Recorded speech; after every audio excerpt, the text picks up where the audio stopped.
Professor साहब बड़े दिनों बाद आज शाम को घर लौटते वक्त अपने दोस्त नवीन से मिलने उसकी दुकान पर गए। इतने दिनों बाद मिल रहे दोस्तों का उत्साह देखने लायक था। दोनों ने एक दूसरे को गले लगाया और बैठकर गप्पे मारने लगे। चाय वाय पीने के कुछ देर बाद प्रोफेसर बोले, यार एक बात बता, पहले मैं जब भी आता था तो तेरी दुकान में ग्राहकों की भीड़ लगी रहती थी और हम बड़ी मुश्किल से बात कर पाते थे, लेकिन आज बस इक्का दुक्का ग्राहक ही दिख रहे हैं और तेरा स्टाफ भी पहले से कम हो गया है। दोस्त मजाकिया लहजे में बोला, अरे कुछ नहीं, हम इस मार्केट के पुराने खिलाड़ी हैं, आज धंधा ढीला है, कल फिर जोर पकड़ लेगा। इस पर प्रोफेसर साहब कुछ गंभीर होते हुए बोले, देख भाई, चीज़ों को इतना हल्के में मत ले। मैं देख रहा हूँ कि इसी रोड पर कपड़े की 3-4 और दुकानें खुल गई है, कंपटीशन बहुत बढ़ गया है। और ऊपर से प्रोफेसर साहब अपनी बात पूरी करते उससे पहले ही दोस्त उनकी बात काटते हुए बोला, अरे ये दुकानें आती जाती रहती है, इनसे कुछ फर्क नहीं पड़ता। प्रोफेसर साहब कॉलेज टाइम से ही अपने दोस्त को जानते थे और वो समझ गए कि ऐसे समझाने पर वो उनकी बात नहीं समझेगा। इसके बाद उन्होंने अगले रविवार बंदी के दिन दोस्त को चाय पे बुलाया। दोस्त तय समय पर उनके घर पहुंच गया। कुछ गपशप के बाद प्रोफेसर साहब उसे अपने घर में बनी एक प्राइवेट लैब में ले गए और बोले, देख यार, आज मैं तुझे एक बड़ा ही इंटरेस्टिंग एक्सपेरिमेंट दिखाता हूँ। प्रोफेसर साहब ने एक जार में गर्म पानी लिया और उसमें एक मेंढक डाल दिया। पानी से संपर्क में आते ही मेंढक खतरा भांप गया और कूदकर बाहर भाग गया। इसके बाद प्रोफेसर साहब ने जार से गर्म पानी फेंककर उसमें ठंडा पानी भर दिया और एक बार फिर मेंढक को उसमें डाल दिया। इस बार मेंढक आराम से उसमें तैरने लगा।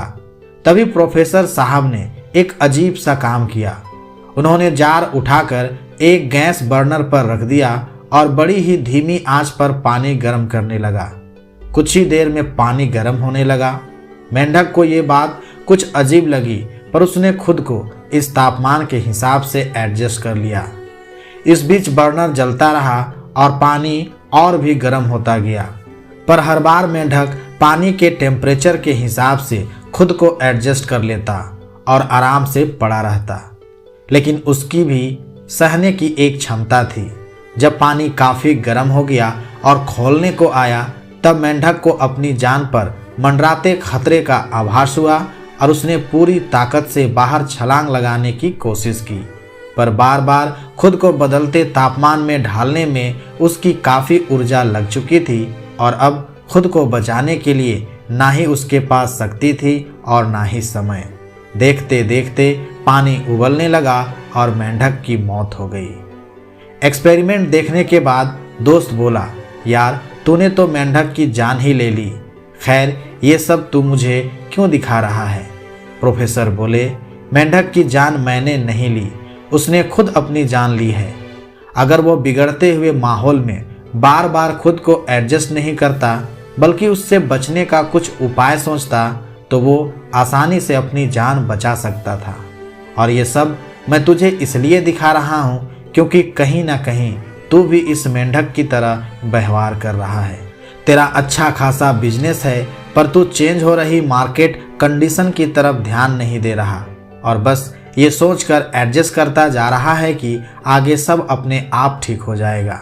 पर याद रख, अगर तू आज ही हो रहे बदलाव के अकॉर्डिंग खुद को नहीं चेंज करेगा, तो हो सकता है इस मेंढक की तरह कल को संभलने के लिए तेरे पास ना एनर्जी हो और ना ही समय। प्रोफेसर की सीख ने दोस्त की आंखें खोल दी। उसने प्रोफेसर साहब को गले लगा लिया और वादा किया कि एक बार फिर वो मार्केट लीडर बनकर दिखाएगा।